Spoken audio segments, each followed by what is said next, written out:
Bonjour, je suis Valérie-Hélène Toutain d'Express Conseil. Nous sommes ravis, avec Colline et moi aussi personnellement ravis de vous emmener faire un petit tour à Toulouse, un petit tour encore malheureusement virtuel.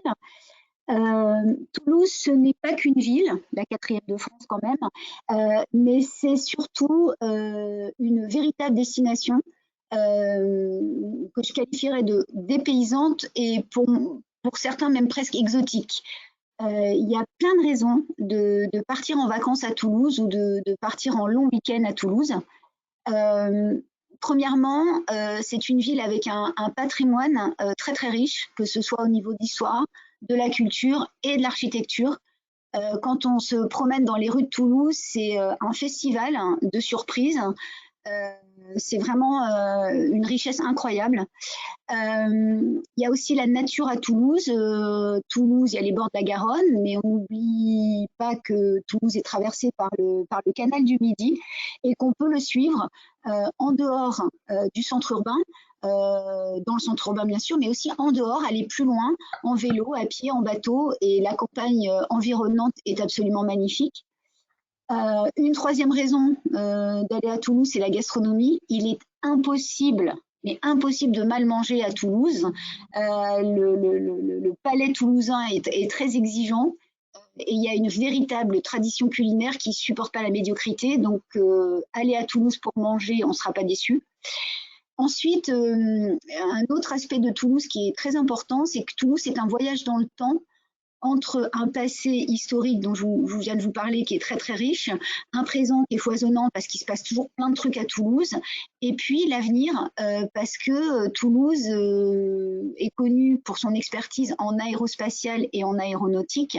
Et ce qui est intéressant, c'est que la ville partage cette expertise avec une grande générosité vers le grand public. Et donc, si Thomas Pesquet est à bord de l'ISS aujourd'hui, c'est en partie parce qu'il est passé par Toulouse. Toulouse en est très fier et Toulouse est aussi très fière, grâce à des endroits comme la Cité de l'Espace, de rendre cette expertise accessible à tous. Et personnellement, je défie tout le monde de ne pas vouloir rester 2 jours entiers dans la Cité de l'Espace, c'est pas possible. Et puis, il y a encore plein d'autres choses, hein, il y a Aéroscopia, etc. Donc vraiment, Toulouse, c'est une vraie destination. Je vais vous laisser maintenant avec vos guides, Adrien Armel et Mélissa Butelli de Toulouse Métropole, et puis Colline, qui va maintenant reprendre la parole. Je vous souhaite un bon voyage et plein de découvertes à Toulouse. Je vais passer en fait la parole à Adrien pour commencer cette présentation. Bonjour à toutes et à tous. Donc merci d'être ici. On est très très heureux de partager ces instants avec vous. Valérie-Hélène a presque gagné son passeport toulousain. Difficile de faire une meilleure introduction que celle qu'elle nous a faite. Voilà, on est très très heureux d'être avec vous avec cette reprise qui s'annonce pour vous montrer que Toulouse n'a rien perdu de sa vitalité, de son effervescence. Vraiment tout ce qui fait l'âme, tout ce qui fait l'essence de Toulouse, son art de vivre, comme disait Valérie Hélène, sa gastronomie seront plus que jamais au rendez-vous cet été. Donc on a vraiment à cœur cet été, encore une fois, disons, de mettre en valeur tous ces atouts de la ville qu'on va vous présenter maintenant. L'âme de Toulouse, comme disait Valérie Hélène, c'est aussi l'aventure. Donc l'aventure conjuguée au passé, aéropostale, mais aussi au présent, avec l'aérospatiale, l'aéronautique, avec un très bel ambassadeur, comme le disait Valérie Hélène, au travers de Thomas Pesquet, et plus largement l'aventure scientifique, notamment pour un public familial. On a énormément de sites d'équipements qui sont destinés aujourd'hui aux familles, aux enfants, donc comme le Muséum d'histoire naturelle, comme le Quai des Savoirs, donc énormément de raisons pour des familles aussi de s'arrêter, de passer un temps à Toulouse. Et aujourd'hui, ce sera aussi le moment de vous montrer une Toulouse plus secrète, tout du moins moins connue, une autre facette, une facette plus verte, celle de ses voies d'eau, de ses canaux, de ses jardins. Toulouse, c'est aussi la nature à 1 heure de la ville, mais aussi la nature dans la ville. Donc voilà, on va essayer de vous faire voyager pendant ces quelques instants et vous donner évidemment envie de venir nous voir cet été.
commence à arriver là.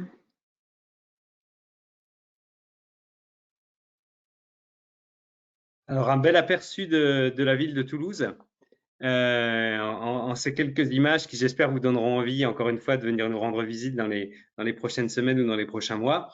Donc, on va commencer par ce qui nous semble évidemment le plus important, en tout cas un élément central de la vie toulousaine, c'est l'art de vivre et surtout sa gastronomie. Et donc, si comme nous, les restaurants, les terrasses vous ont manqué, j'ai envie de dire évidemment, Toulouse est une étape incontournable pour votre déplacement cet été. Sachez qu'on a à Toulouse pas loin de 1200 restaurants, dont une dizaine d'étoilés. Donc, on est très gâtés. Et même si on adore la cuisine du Sud-Ouest, évidemment, cassoulet, foie gras, on a des produits emblématiques sur la ville. Ça fait bien longtemps que la capitale d'Occitanie, on va dire, a dépassé le stade de la cuisine traditionnelle et réinvente les classiques. On a énormément de jeunes chefs aujourd'hui sur la ville de Toulouse, des restaurants comme Solide, les Petits Fayots, la Gourmandine, ou comme le Pierre, qui vient d'avoir sa 2e étoile au Michelin, qui aujourd'hui s'essaye à des nouvelles expériences sur cette base de produits régionaux, sur cette base de produits emblématiques de la région d'Occitanie. Donc, sur cette région d'Occitanie, un point très important, c'est la base aujourd'hui de la gastronomie et peu de gens le savent, mais la région Occitanie concentre le plus grand nombre d'appellations contrôlées dans le monde, avec 240 appellations contrôlées. Et ça montre bien aujourd'hui la richesse et la qualité des produits sur lesquels se base la gastronomie toulousaine. On a aussi la chance d'avoir une grande gastronomie ou une grande tradition œnologique. Donc, sachez qu'à Toulouse, on a le wine bar, le meilleur du monde, puisqu'il a été élu par la revue World of Fine Wine depuis 3 ans comme le meilleur bar à vin du monde. Et on a aussi la chance d'avoir le meilleur caviste de France, Eric Cuevas, donc, qui est avec nous depuis maintenant quelques années. Donc, il y a aussi une grande tradition œnologique, vinicole autour de Toulouse. Pour ce qui est évidemment de la gastronomie, on ne peut pas parler de la gastronomie sans parler de nos marchés, qui sont une expérience unique. Donc, on vous invite évidemment à venir découvrir par vos propres yeux et on va dire votre propre palais ces marchés qui sont uniques. Alors, on a des marchés emblématiques comme le marché Victor Hugo, le marché des Carmes, mais aussi des marchés de plein vent comme le marché de Saint-Aubin, qui est un marché magnifique le dimanche matin. Et ces marchés, encore une fois, ils font converger tous ces produits de la région d'Occitanie sur une seule et même place, qui est la place de Toulouse. Et on a également la chance d'avoir, peu de gens le savent, mais le 2e plus grand marché de produits frais de France après Rungis, qui est le MIN, le marché d'intérêt national, qui montre bien encore aujourd'hui le dynamisme, pas uniquement de la filière gastronomique, mais de la filière agricole de toute la région d'Occitanie. Donc là, vraiment, pour découvrir, la meilleure façon, c'est de vous mettre dans la peau d'un Toulousain ou d'une Toulousaine, d'acheter ces produits emblématiques qu'on a, peut-être ce pavé toulousain chez Xavier ou la véritable saucisse de Toulouse chez Garcia ou encore le foie gras de Saint-Maran. Il y a des traditions, je dirais même, il y a des rituels le week-end à Toulouse. Quand on va faire son marché, quand on est invité chez les amis, on arrive avec ces produits emblématiques. Donc, plongez-vous dans l'ambiance toulousaine et vraiment, mettez-vous dans la peau d'un Toulousain pour goûter ces produits-là. Voilà. Et pour nous, évidemment, gastronomie rime avec convivialité. Toulouse, à cette image d'une ville jeune, 25% de la population de Toulouse est étudiante. Ça se ressent partout, pas uniquement dans ses terrasses, dans ses places. Et gastronomie rime évidemment avec convivialité. Et là, on a une soif, si on peut dire ça comme ça, de revanche après cette année qui a été très délicate. Et on a vraiment essayé de mettre l'accent pour cet été sur des lieux extrêmement conviviaux comme les Guinguettes. Et on a profité aussi de tout cet embellissement des quais de Garonne, puisque la place de la Dorade, la place Saint-Pierre, le port Viguerie, toutes ces places qui permettent d'avoir une vue magnifique sur les quais de Garonne, accueillent aujourd'hui des Guinguettes. Et c'est vraiment l'occasion de vivre ce dynamisme et cette effervescence toulousaine. Et pour nous en parler un peu plus, je laisse la parole à Mélissa. Bonjour à tous. Pour rebondir sur les propos d'Adrien liés aux guinguettes, voilà, c'est vrai que c'est une tradition qu'on retrouve dans beaucoup de villes en France, mais qui prend un sens particulier à Toulouse. On a la chance d'avoir de nombreux lieux qui en recensent. On va en retrouver dans des entrepôts réhabilités, près d'aérodromes, d'hippodromes, dans des cours d'hôtels particuliers un petit peu cachés. Et effectivement, nombreuses sont celles qui seront situées autour des cours d'eau, que ce soit la Garonne, on va avoir à mandonner, qui fait référence à des expressions un peu occitanes ou liées au terroir et au rugby chez nous, qui sont situées près des belvédères avec des vues magnifiques, soit sur les cours d'eau, soit sur les œuvres d'art. On va avoir celles qui sont situées dans les maisons éclusières, tout près du canal du Midi. On en a deux, une nouvelle qui s'appelle Museau-Musette, comme vous pouvez le voir sur la slide affichée sur l'actu, mais également au sein de la Maison du Vélo à Toulouse, par exemple. On a des concepts qui ne sont pas qu'éphémères. Un tout nouvel exemple concerne la friche gourmande qui va ouvrir ce mois-ci, la semaine prochaine, et qui a pour objectif d'être pérenne sur l'année, avec des concepts hybrides mêlant à la fois restauration, invitation de chefs à travers des concepts de food truck temporaires et tournants, et puis bien sûr des espaces de vie pour profiter tout simplement d'être ensemble et de jouer, voilà, en même temps qu'on soit jeune ou plus âgé. On peut avancer si vous voulez. Adrien, je te repasse la parole. Merci. Donc, on aimerait s'attarder peut-être sur une facette qu'on connaît moins de Toulouse. On connaît Toulouse, la ville rose, pour ses briques, pour son architecture, son histoire. On connaît beaucoup moins la facette verte de Toulouse et pourtant, Dieu sait si elle permet d'accéder à des lieux assez magiques, très préservés. Donc, évidemment, on ne peut pas parler de Toulouse sans parler de l'eau. Mais avant de rentrer sur cet aspect-là, sachez que Toulouse est quand même un camp de base idéal pour découvrir cette région. On est à 1 heure des 3000 Pyrénéens. On est à une demi-heure de vignobles comme Fronton, Gaillac. On est également à 3/4 d'heure, 1 heure de lieux emblématiques comme Albi ou Carcassonne. Donc, Toulouse n'est pas juste Toulouse en termes de destination, c'est aussi une porte d'entrée vers des sites qui sont merveilleux juste à une demi-heure ou à 1 heure de Toulouse. Alors, pour revenir sur la ville de Toulouse, l'eau y joue évidemment un rôle déterminant. On a cette Garonne, ce fleuve qui descend des Pyrénées et qui traverse la ville et qui vraiment donne une ambiance très particulière à la ville.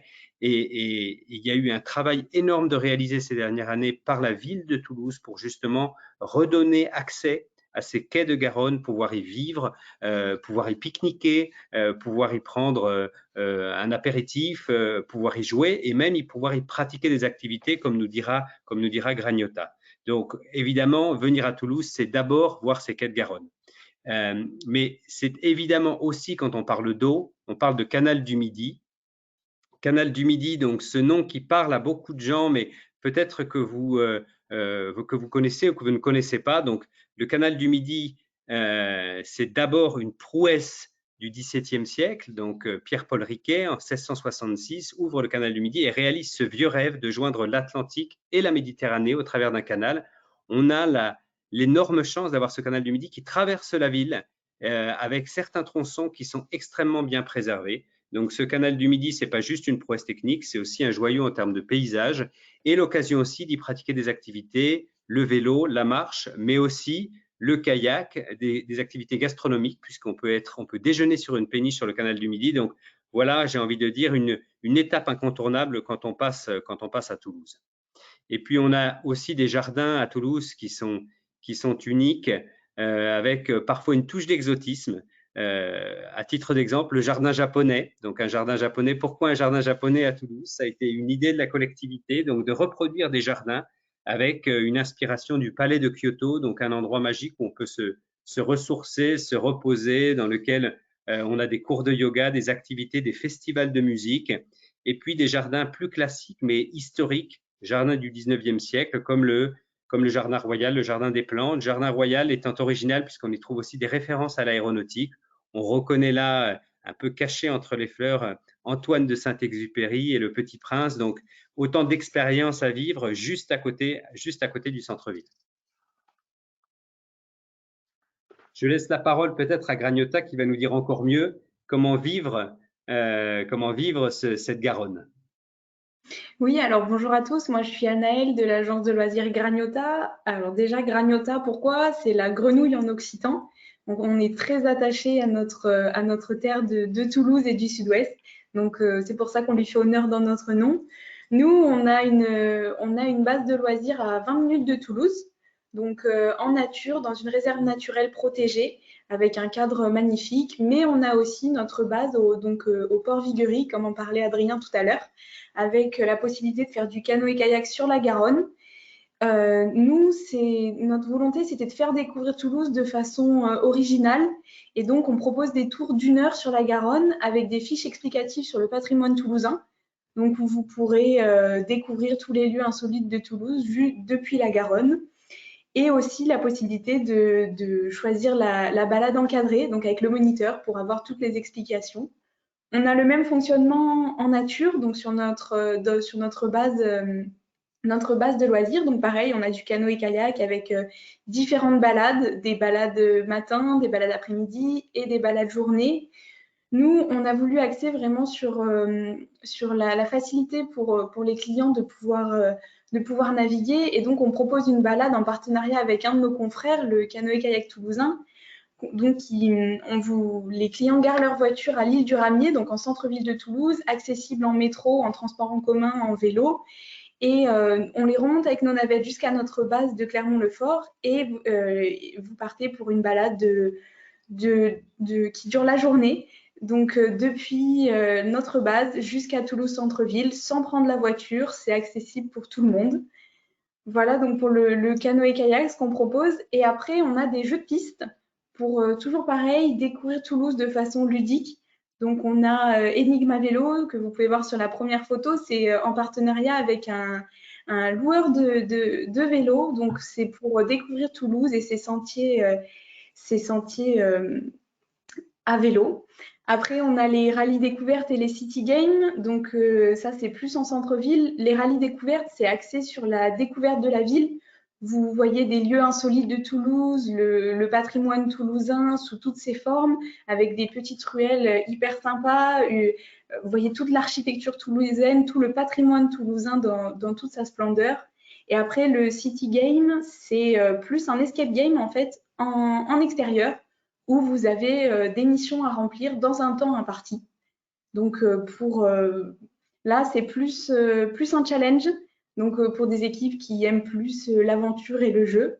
Et on a aussi, donc pareil, le Natura Quest sur notre base de Clermont-le-Fort, dans la réserve naturelle. Donc là, vous partez pour 1h30 d'escape game outdoor en nature. Le cadre est vraiment merveilleux. Et donc, nous, comme l'a dit Adrien, on va s'installer donc au port Viguerie pour aussi développer tout un concept de location de bateaux électriques sans permis, donc accessible à tout le monde pour des balades d'1 à 2 heures. Voilà.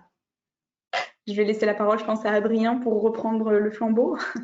C'est Mélissa qui va reprendre le flambeau, mais merci beaucoup, Anaëlle. Merci beaucoup, Anaëlle. J'ajouterais juste que Graniota a une politique RSE assez poussée, donc à suivre prochainement sur les réseaux sociaux. En ce qui concerne un petit focus sur la nature en ville ou un peu le retour aux essentiels, on propose totalement depuis 2 ans maintenant, en partenariat avec la Fédération française de randonnée, 20 circuits sur le territoire de Toulouse Métropole, qui partent aussi bien des sentiers, des coteaux que sur les traces des pèlerins ou des Gaulois. Voilà, une vingtaine de circuits montés en collaboration avec le service réceptif de notre office de tourisme à découvrir sur tout le territoire. Voilà. Et un prestataire nouveau qui s'est monté cette année, qui s'appelle les Chemins de Colin, qui vous emmène en famille ou entre amis découvrir la faune et la flore sur différentes thématiques en petits groupes. Donc, ça fait vraiment du bien pour en profiter. Je signale également qu'il y a une offre pérenne tout au long de l'année au sein des jardins du Muséum de Toulouse. C'est un site annexe au muséum principal qui se situe dans le jardin des plantes qu'Adrien évoquait tout à l'heure. Sur 3 hectares, il y a un parc naturel protégé qui vous emmène sur les traces d'un sentier oublié où vous allez vous évader, voilà, et vous ressourcer. Alors, je prends le relais. On a parlé beaucoup nature, on a parlé aussi gastronomie. On va parler un peu plus histoire et culture et art pendant quelques minutes. Alors, histoire, évidemment, beaucoup d'histoire, puisque 2000 ans d'histoire. Toulouse, ville romaine. Toulouse aussi, ville médiévale. Moins connue, mais Toulouse, étape du chemin de Saint-Jacques de Compostelle. Et c'est la raison aussi pour laquelle on a une magnifique basilique qui s'appelle la basilique de Saint-Cernin, qui est un des paysages, on va dire, une des cartes postales de la ville de Toulouse.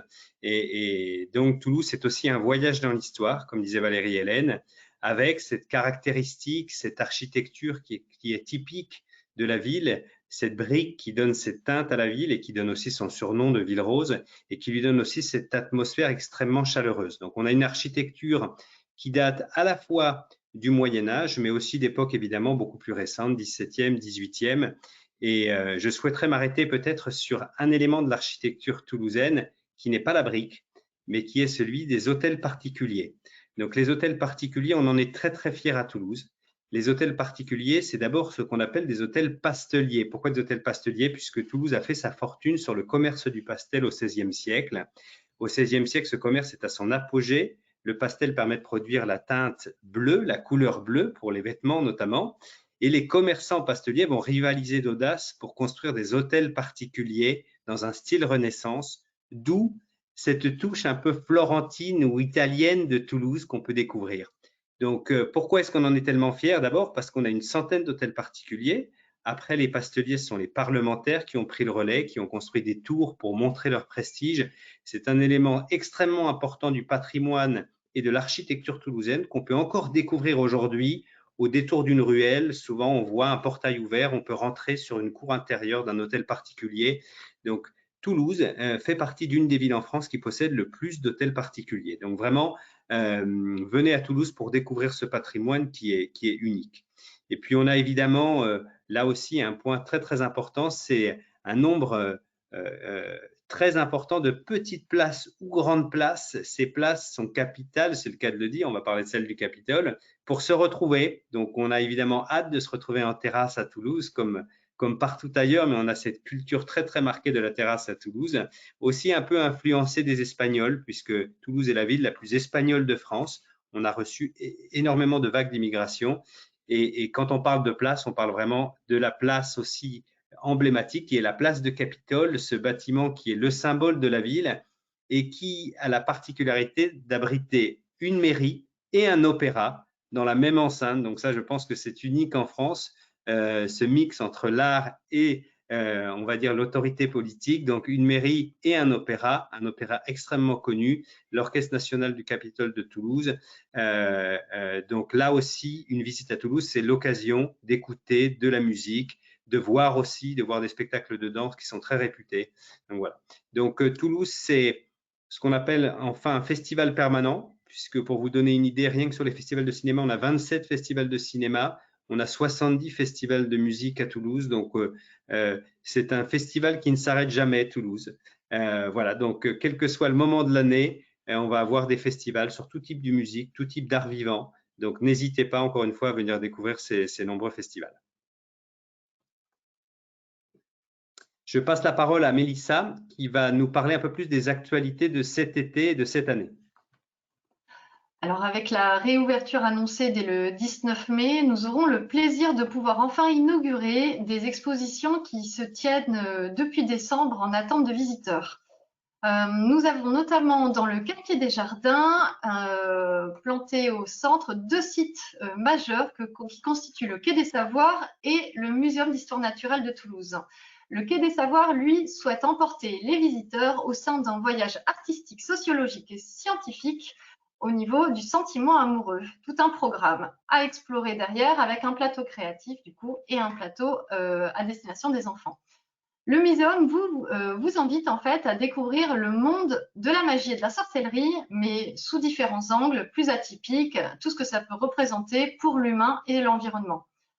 J'en profite pour signaler qu'il va y avoir une toute nouvelle visite guidée inédite sur le thème de Toulouse et la magie dès cet été à découvrir absolument. Au niveau du couvent des Jacobins, on va avoir un festin de Gaston Phébus, qui est une exposition reconstituée au sein d'un banquet médiéval du XIVe siècle, qui sera du coup parcouru et émaillé de nombreuses interactions avec des médiateurs. Donc, tout un programme au niveau du cloître, du réfectoire et des salles dédiées notamment d'habitude à des concerts de musique. Au niveau du Dôme de la Grave, qui est un bâtiment très emblématique des berges de la Garonne, on va avoir pour la première fois une exposition qui s'appellera L'empreinte de la lumière de l'artiste Mito, originaire de Bordeaux pour ceux qui le connaissent peut-être, pour cet été. C'est vraiment un événement assez attendu dans le sens où le Dôme de la Grave a une émotion particulière pour les Toulousains et on espère que les touristes apprécieront de s'approprier ce lieu qui est d'habitude assez porte close. Voilà. Au niveau des expositions, on en aura bien d'autres dans beaucoup d'autres lieux, que ce soit à la Galerie du Château d'Eau, dans le Castellet qui est un nouveau site lieu de mémoire, etc. Au niveau de la saison Africa à Toulouse, on va avoir différentes manifestations, que ce soit des projections, des tables rondes, des restitutions d'expositions dans de nombreux sites toulousains, que ce soit à la Cinémathèque, à la Cité de l'Espace, au Quai des Savoirs, etc. Également au niveau du musée des abattoirs, qui est le musée d'art moderne et contemporain de Toulouse. Ce musée d'art moderne et contemporain pourra vous permettre de découvrir 3 expositions cet été et a également mis en place un parcours de 19 œuvres d'art dans sa cour extérieure. Voilà. Cette année, c'est également une année hommage à Jean Dieuze qui fête ses 100 ans. Et dans ce cadre-là, à partir du 20 juin jusqu'à la fin de l'année, il y aura un parcours urbain, des expositions parsemées dans les rues de la ville à découvrir en plein air. Voilà. Pour ceux qui ne connaissent pas Jean Dieuze, c'est le fondateur de la galerie photographique de Toulouse depuis 1974. Il a accueilli en son sein plus de 400 artistes et la première exposition était dédiée à Douaneau. En ce qui concerne le street art, il faut savoir que Toulouse a une très grande notoriété dans ce sujet-là. Depuis les années 1980, le Graph Tour que nous proposons, on connaît un franc succès. Et dans le cadre des nouvelles expositions disponibles, un groupement d'artistes investit un entrepôt du 21 mai au 31 juillet. Voilà, qui s'appelle Layup. Donc, vous allez avoir le plaisir de déambuler dedans. En parallèle, il y aura d'autres expositions au sein d'un grand site qui s'appelle Aérochrome du côté de la commune de Blagnac. Voilà. Au niveau des festivals, la saison Africa se conclut en beauté avec le festival Rio Loco, qui est le festival habituel qui inaugure la saison d'été à Toulouse. C'est sur les berges de Garonne, en plein air. Il y a plusieurs scènes, villages gourmands, culturels. Et cette année, il s'étend sur plus de jours afin de s'adapter aux jauges, bien sûr, mais de grands artistes de la scène traditionnelle et moderne de l'Afrique seront représentés. Petite nouveauté, on va dire ça ainsi, puisque c'est seulement sa 2e édition et qui est amplifiée, le Festival des Instantanés, qui est une véritable invitation à découvrir justement cet aspect de Toulouse caché qu'Adrien a évoqué régulièrement. Dans les cours, les jardins ou des endroits un petit peu plus intimistes, vous allez aller à la rencontre des artistes du spectacle vivant, de tout type, sous toutes ses formes, donc pendant cet été. Voilà, et c'est gratuit. Ça sert toujours. Au niveau de printemps de septembre, nous avons le plaisir de vous proposer à partir de la rentrée, pour fêter l'été indien, cette biennale d'art contemporain qui investit pour ses 30 ans de nombreux sites parsemés dans Toulouse qui ont un joli focus autour des berges, mais aussi voilà, dans l'intérieur de monuments qui sont parfois fermés au public et qui sont accessibles gratuitement dans cet esprit-là. La saison d'été à Toulouse est automnale, quoi qu'il en soit, mais est très riche et effervescente, comme Adrien le soulignait. Donc, il y aura aussi la possibilité de découvrir le Marathon des mots, festival littéraire qui fait la part belle cette année à des artistes comme Liliane Thuram, Jane Birkin, Olivier Ruiz et j'en passe. Une nouveauté, nuit d'été au Capitole, pour le découvrir durant le mois de juillet, opéra, théâtre et ballet de manière beaucoup plus intimiste et pour en profiter après ces périodes de fermeture.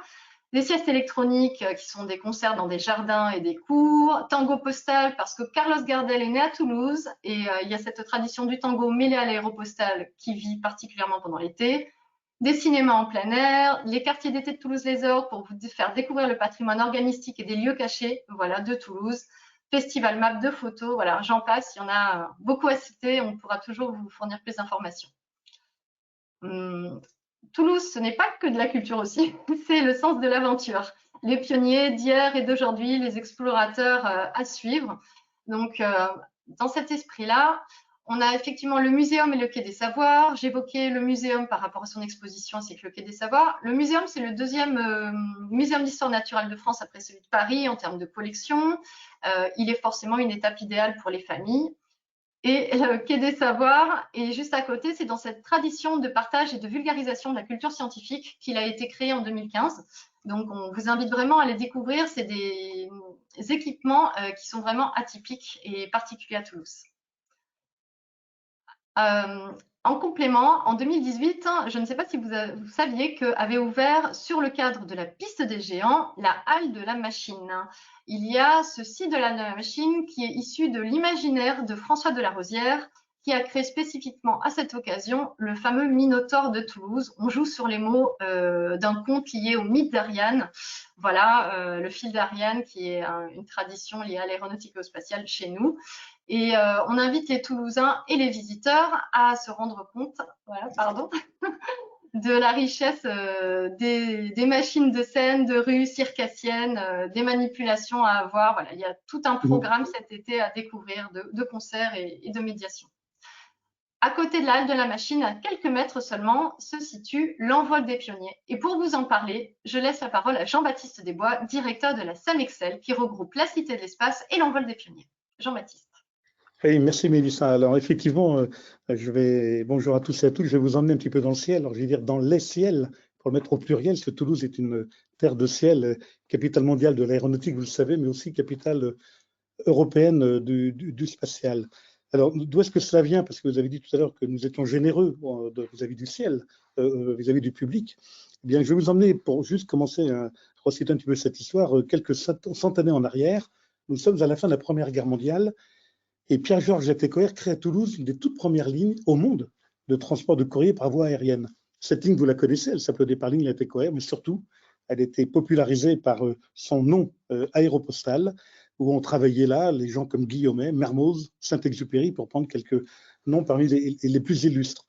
Alors c'est une aventure extraordinaire, vous la connaissez, qui a construit cette ligne depuis Toulouse vers Barcelone, qui a ensuite descendu la côte espagnole pour aller retrouver Saint-Louis du Sénégal en survolant le Rio del Oro, traversant ensuite l'Atlantique pour aller jusqu'au Brésil, et de là franchir la cordillère des Andes et aller vers Santiago du Chili. Je vous invite évidemment, pour vous replonger dans cette histoire formidable, à relire Terre des Hommes, un des plus fameux livres de Saint-Ex. Et cette ligne, c'est pour ça que j'en parle, c'est que comment elle a fondé le Toulouse aujourd'hui, c'est qu'elle a contribué finalement à la création d'une compagnie aérienne que vous connaissez, c'est Air France. Ça a abouti aussi au premier constructeur aéronautique au monde, pour finir par constituer Airbus à Toulouse et dans l'Europe entière. Et puis, ça a contribué aussi à installer le spatial à Toulouse grâce à tous les savoir-faire qui avaient été acquis. Alors, cette histoire, nous la faisons revivre depuis 2019, depuis l'ouverture de l'envol des pionniers, sur le site même historique de Toulouse-Montaudran, où ont donc travaillé, comme je disais, des gens comme Mermoz, Saint-Ex et les autres. Et nous avons là des animateurs comédiens qui incarnent des pilotes, des mécanos, des entoileuses, l'ensemble des gens qui ont travaillé sur cette aventure-là, et le font revivre donc cette histoire et la partagent avec le public.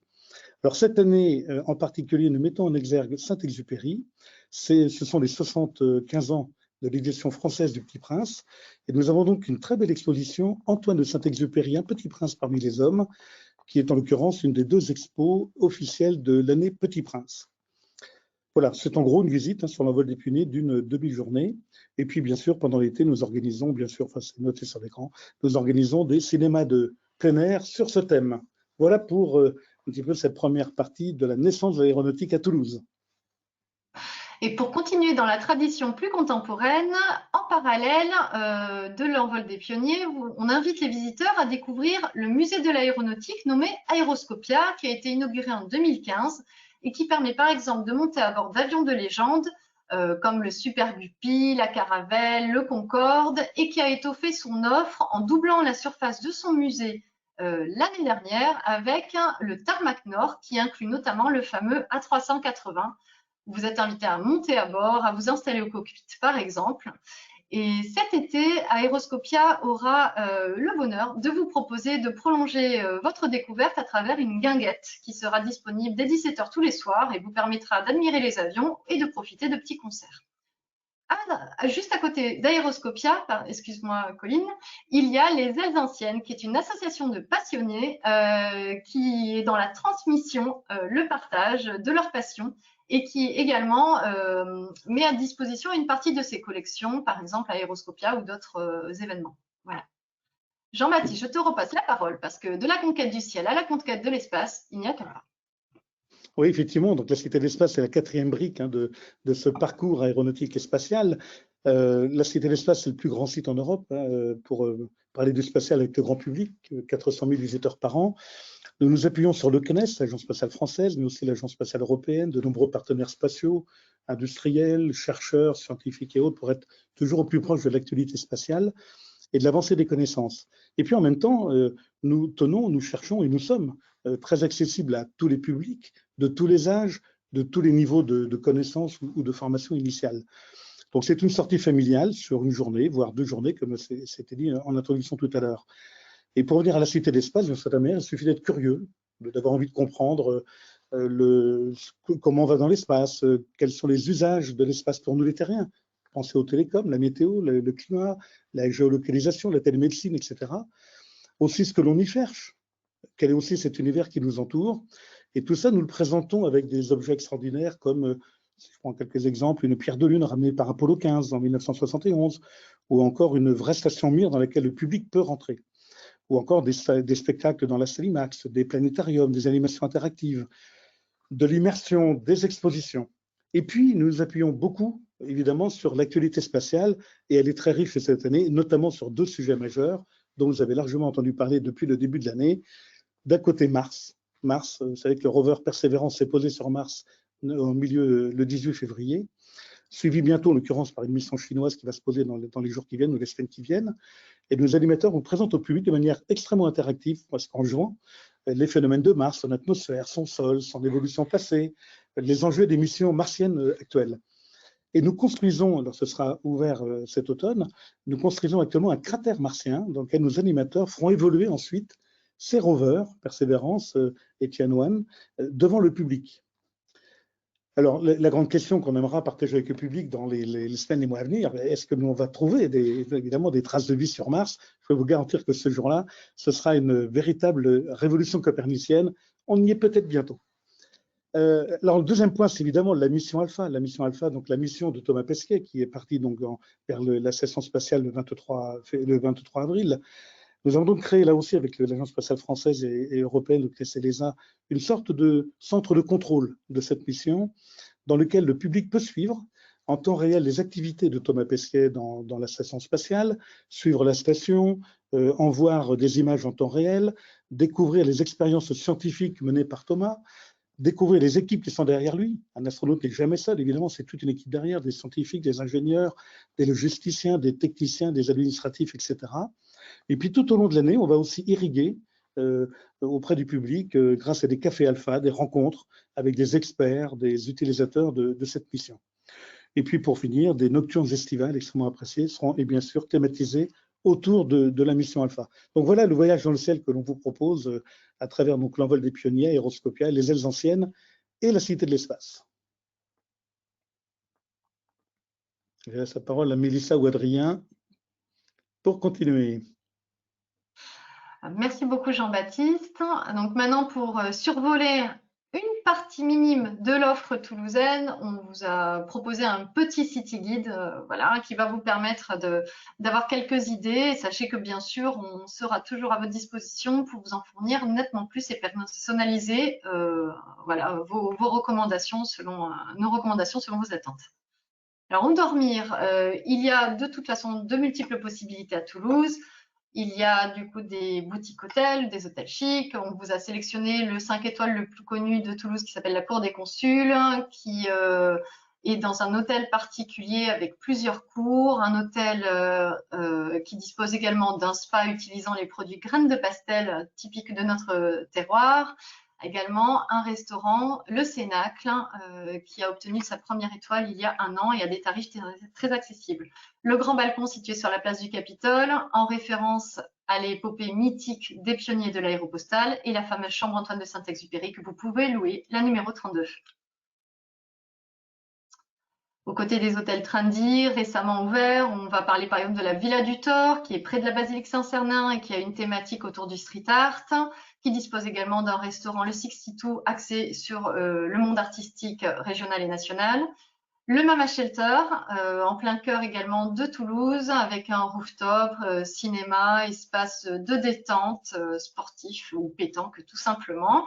L'Albert Ier qui lui est sur un concept totalement différent, ambiance plus familiale, dédiée au slow tourisme, qui va être vraiment dans le conseil, la fourniture de carnets de voyage, de possibilités de location de vélos, paniers pique-nique, dans un esprit locavore aussi. Voilà, des ambiances très différentes les unes des autres. Plus inattendu, des gîtes premium qui ont ouvert à l'automne dernier dans des hôtels particuliers de Toulouse qu'évoquait Adrien, avec des tours très spécifiques, des tours capitulaires de Toulouse. Donc, on vous invite à découvrir la salle de la Tourelle, par exemple, où vous aurez votre propre terrasse et votre accès à cette tour. Donc, quand même une expérience assez inédite. Ou encore la Loge de Marie, voilà, dans un immeuble de caractère dans le quartier des Carmes, un quartier résidentiel à l'architecture bien préservée. Et ensuite, voilà, il y a aussi la possibilité de dormir à bord de péniches. La plus ancienne étant la péniche Amboise, située tout près du musée d'art asiatique de Toulouse, sur le canal du Midi. Et toute nouvelle depuis cet automne, la péniche hôtel Balimport, qui vous permet soit de dormir et rester à quai, soit au contraire de la privatiser et de partir en croisière le long du canal du Midi. Où manger pour compléter les quelques adresses déjà données par Adrien. Bon, il y a effectivement chaque année, je dirais même chaque mois, des ouvertures de tout type de concept. Quand on parle de salon de thé, d'épicerie hybride, de guinguettes ou autre. Donc, on va vous donner juste vraiment une petite référence et puis on complétera.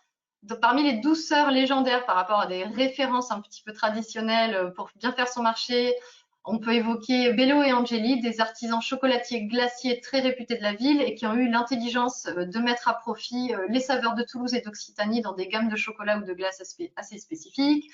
La Maison Pillon, qui est une référence pâtissier chocolatier de Toulouse avec la Caraque, le Fénétra, mais il y a plusieurs points de vente avec des typicités adéquates.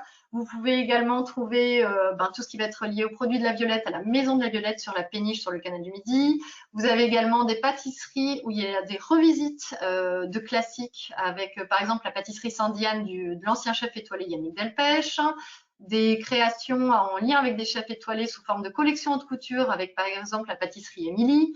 Voilà, chaque mois, chaque année, il y a de quoi se régaler d'un côté sucré. Et pour la suite, voilà, au niveau des adresses secrètes, effectivement, il y a tout ce qui va être terrasse et café cachés au milieu des jardins, des cours d'hôtel particuliers.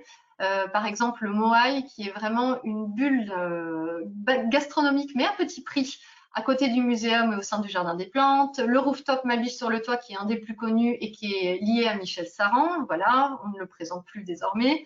Il y a également des adresses qui sont un petit peu cachées, donc par exemple au sein de la maison Occitanie avec des tendances espagnoles avec la taoula, vous allez en avoir qui sont au sein d'entrepôts, réhabilités, voilà, à ne pas manquer. Pour ne pas en citer d'autres, il y a voilà, sur la péniche Maison Nougaro, si je tenais à vous la présenter, puisque ça fait 1 an que la péniche est ouverte et on ne sait pas encore qu'elle existe. Au sein d'objets ayant appartenu à Claude Nougaro, on retrouve ses plats préférés mis à disposition à consommer. Au niveau des adresses insolites, on peut citer le Récafé qui a été ouvert il y a 3 ans maintenant par 2 ingénieurs qui ont décidé qu'il était beaucoup plus intéressant d'accueillir le public, de partager l'esprit scientifique, les expériences à tout âge et dans un esprit coworking où on vient comme à la maison. Bois-moi, c'est un inventeur un peu fou, Vincent Manceau, qui a décidé de proposer des boissons alimatiques et une cuisine veggie qui va vous proposer de la spiruline toulousaine, des burgers verts, des glaces glagla un peu atypiques. Donc, c'est vraiment des expériences un peu passionnantes. Il a même réexploité aussi la Violette de Toulouse pour donner du sens. Mais on pourrait citer, par exemple, des bars à sieste avec Sixta, des chapristi, des bars à thé et salons de thé avec des chats, le concept des grands crus pour découvrir les vins dans des pipettes associées à des fromages. Enfin, voilà. Il y a beaucoup de concepts hybrides qui se montent, mais énormément aussi dans le cadre de philosophie et concept locavore. Voilà. Au niveau des immanquables, on en a parlé un petit peu. On a parlé des 5 wine bars, le temps des vendanges, les 10 étoiles Michelin. Les jardins de l'Opéra, par exemple, se sont adaptés avec les nouvelles restrictions en proposant des nouveaux espaces de restauration et se sont rénovés.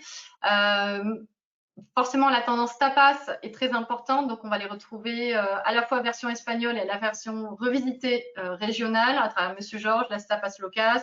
On va avoir des bars emblématiques où se poser à tout type de la journée pour profiter au mieux des rayons du soleil, comme le Café des Artistes ou le Bar du Matin, soit en bord de Garonne, soit au cœur du quartier vivant près des marchés. Voilà. Côté carnet pratique, tout simplement parce que c'est toujours utile de se le rappeler, on peut venir à Toulouse en train en 4h20 depuis Paris, de centre-ville à centre-ville, très pratique. Et également en avion, bien sûr, on a en temps normal de nombreuses connexions qui nous permettent en fait de relier Toulouse à Paris en 1h20. Et ensuite le tramway, bien sûr, en 15-30 minutes qui permet de rejoindre le centre-ville. le centre-ville de Toulouse, grâce au récent réaménagement, est principalement à destination des piétons. Donc voilà, il se parcourt très facilement. Il peut y avoir bien sûr la place pour le vélo. Et ce qui concerne les transports en commun, grande ville de France, métro, tram, bus et bientôt un téléphérique. Voilà, pour découvrir la ville avec un point de vue supplémentaire. Le côté bon plan de l'été, voilà, qui est très important pour inciter à redécouvrir tout ce qui est lié au tourisme à Toulouse, c'est le pass tourisme. Le pass tourisme, on fait un effort sur les prix pour la saison estivale du 1er juillet au 19 septembre. C'est une formule qui peut être sur 24, 48 ou 72 heures, qui inclut tous les transports en commun, navette aéroport incluse, une visite guidée de la ville offerte. Tous les musées municipaux sont gratuits également. Il y a de nombreuses réductions sur des sites tels que la Cité de l'Espace, Aéroscopia ou d'autres prestataires. En complément, on notera que Haute-Garonne Tourisme, le comité départemental, a mis en place des bons plans, notamment sur l'hébergement, avec des nuits offertes à partir de 1 ou 2 nuits achetées. Et parfois également des activités offertes selon les prestataires présents. Il y a de nombreux prestataires toulousains. On vous invite à compléter ces bons plans. C'est maintenant la partie des questions-réponses. Merci de votre écoute et nous sommes à votre disposition. Oui, merci Mélissa et merci Adrien, merci Anaëlle et Jean-Baptiste. Maintenant, je voudrais inviter nos spectateurs à, s'ils le souhaitent, prendre la parole, nous poser des questions, soit à l'oral, si vous le souhaitez, il suffit d'activer votre micro, ou par écrit. Il y a une petite boîte à questions. Je sais qu'on est allé assez vite. Le but, c'était d'être le plus dynamique possible pour vous faire un peu rêver sur Toulouse. Donc voilà, on a essayé de vous montrer le maximum de belles choses. Mais peut-être qu'on est allé trop vite. Bon, je ne sais pas si du coup il va y avoir des questions de notre cher public. Voilà. En attendant, j'en profite juste pour signaler, Colline, que nous avons réadapté plusieurs outils et que nous avons développé avec toi des nouvelles fiches presse thématiques qui permettent en fait d'avoir des angles de vue, des commentaires, des anecdotes qui n'ont jamais été exploités encore au niveau des médias. Voilà, et qu'on n'a pas forcément parlé de la partie design ou shopping, mais bien sûr, exactement, les galeries d'art, tout ça, l'artisanat. Énormément de choses à voir à Toulouse de ce côté-là aussi. Et effectivement, un élément que je peux rajouter, on va vous renvoyer un dossier de presse assez complet, en fait, basé sur cette présentation, avec évidemment des adresses, et puis à nous après d'inspirer des angles pour des futurs reportages à Toulouse.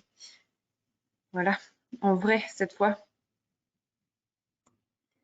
Eh bien, j'ai l'impression qu'on n'a pas de questions. Alors, on a peut-être été hyper clair sur toute cette présentation. En tout cas, merci à vous d'avoir écouté. Si jamais il n'y en a pas, et quoi qu'il en soit, on est à votre disposition par la suite. On espère avoir le plaisir de vous accueillir et de vous proposer des programmes très personnalisés en toute saison. On peut peut-être juste rajouter, pardon Valérie-Hélène, qu'on a quand même une grande nouveauté pour la fin de l'année qui concerne le Festival des Lanternes de Blagnac. Si Adrien, tu veux en dire un mot ou... Très grand festival, mais pas uniquement, on va dire, en lien avec la thématique des Lumières. Donc, c'est un festival qui fait référence à la culture chinoise, mais c'est aussi l'occasion de découvrir beaucoup de sites qui vont être ouverts exceptionnellement sur décembre, sur janvier. Donc, c'est l'occasion de faire un séjour qui ne soit pas uniquement consacré au festival, mais vraiment à Toulouse, à la métropole et même à la région. Alors moi, je voulais juste dire à nos amis journalistes qui sont là et que la présentation était très exhaustive, mais il y a plein d'angles pour parler de Toulouse. Il y a l'angle sur l'eau, par exemple, je trouve qu'il est très intéressant. Il y a bien sûr la gastronomie. Il y a vraiment à Toulouse la possibilité de faire un reportage sur le marché Victor Hugo, par exemple, qui est un endroit assez étonnant à Toulouse, avec des vrais artisans champ de bouche comme on en rêve vraiment. Il y a beaucoup de choses à faire en famille, bien sûr, notamment avec l'actualité de Thomas Pesquet. Je peux vous assurer que c'est assez magique d'aller à la Cité de l'Espace et vraiment, je le recommande vivement. Et puis, il y a aussi un Toulouse très romantique. Donc, il y a aussi le côté en amoureux, tranquille, quand on sort du Covid et qu'on veut s'évader à deux. Donc vraiment, c'est une ville qui est une véritable destination. C'est pas juste une ville française, j'y tiens. C'est beaucoup plus que ça. Voilà. Donc il y a plein d'angles et on va vous envoyer un dossier de presse et ensuite, à vous de piocher et de voir ce dont vous aurez éventuellement envie de parler ou creuser. Il y a aussi tout un côté déco-design avec le pastel, avec la terre cuite. Donc, il y a beaucoup de sujets aussi qui peuvent être creusés à ce niveau-là. Voilà, voilà. Bah, écoutez, je vous remercie et puis je vais quand même laisser la parole finale à nos Toulousains qui vont nous donner un peu de soleil parce que là, c'est un peu la loose à Paris quand même. Adrien, Mélissa, merci. Je vous laisse la parole pour terminer. Et merci beaucoup. Merci à Jean-Baptiste également pour son intervention. Effectivement, il fait 22 degrés, pas pour vous faire enrager, mais effectivement, on a la chance d'avoir pas mal de soleil. Mais on en garde un peu pour vous. Voilà, on vous invite à venir le partager. Merci aussi à Anaëlle. Et Anaëlle sera certainement ravie aussi de vous emmener vous détendre au sein des espaces naturels toulousains. Oui, tout à fait. Super.